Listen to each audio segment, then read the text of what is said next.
Hi there. In this video, I'm going to start showing you how you can write music with MIDI. So first of all, I'm going to delete the MIDI clip that we created on the piano part, as we just don't need it for the song. I'm also going to delete these two audio tracks, as we don't need those at the moment. So to delete a track, select it by clicking on the name at the top, and then press backspace. You can also delete a track by right-clicking and going to delete. Okay, I'm going to add a bass sound to this track here. So I'm just going to go to Instruments, go to Simpler, Bass, and then find a bass sound.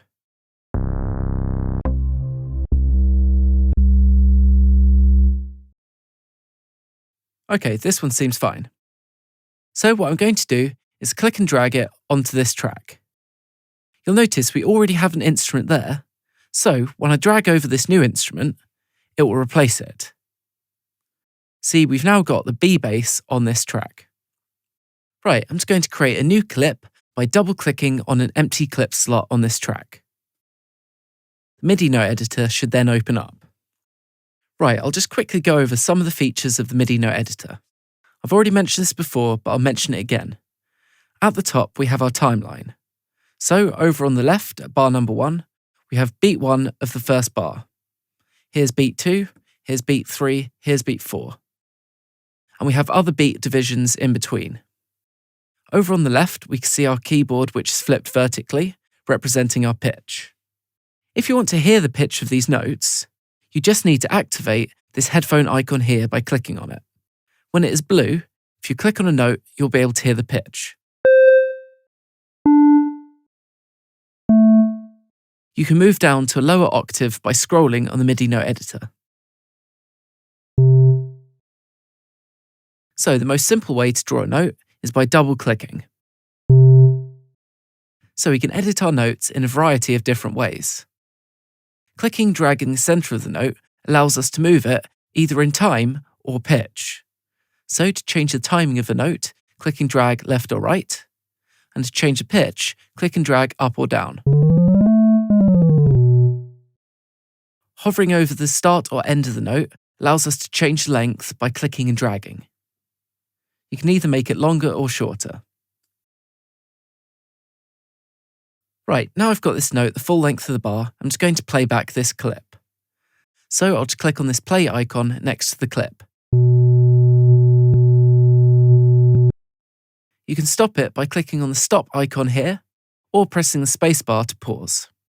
So when playing it back, you'll notice that this clip is 1 bar in length and it continues to loop.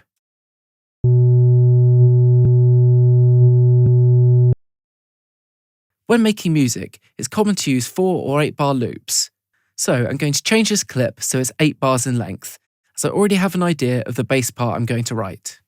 To change the length of your clip, you can simply click and drag this little arrow on the right-hand side.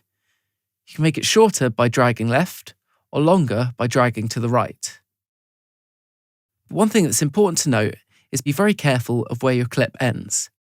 If it's too long or too short, it will not loop correctly and your music will go out of time. So we'd need to drag this over so it ends exactly at bar 9. As you can see, this might take quite a while as it doesn't do it very quickly. So a better way to do this is go over to the left-hand side here and see where it says length. Click on this number and type in the length that you'd like. I want it to be 8 bars long, so I'll just type in 8 and hit enter. You can see now our clip is 8 bars. You can adjust the horizontal zoom of the MIDI note editor by using the key commands plus and minus on your keyboard. So if I press plus, we'll zoom in, and minus will zoom out. You can also hover the mouse at the top here until this magnifying glass icon appears. If you then click and drag up or down, it will zoom in and zoom out. To zoom vertically, hold Alt on Windows or Option on Mac and scroll. Again, you can also zoom vertically if you hover the mouse over to the left-hand side here. When the magnifying glass appears, you can click and drag left and right. Okay, I'm just going to zoom in a tiny bit more and start drawing in my notes. So the first note I want is an F. So I'm just going to drag this down to F1. The letter on the note dictates the pitch, and the number dictates the octave. Now I'm just going to click and drag the end of this note so it's 2 bars in length. So we want to go to the end of the second bar. Right, if I play this clip back now.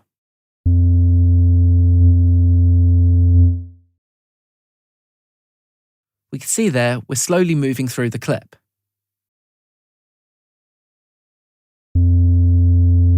And it's looped back to the start again. Right, so let's draw in some more notes. This time I'm going to draw in a G. So I'm going to double click here at the start of bar 3. And then I'll extend this note out so it's again 2 bars in length. Now there's a handy feature to speed up the process of drawing notes. You can actually copy notes. So if you click and drag a note, it'll move. But if you hold down the Control key on Windows or the Option key on Mac while dragging, you'll see here this little plus icon has appeared. Now if I let go of the mouse before I release the Option key, it has copied the note over. Now I'm going to change the pitch of this so it's an A. Another way to quickly duplicate a note is right-click and select Duplicate. Now we just have the same note starting where this one ends. So I'm going to click and drag this up to the right pitch now. Okay, let's play that back.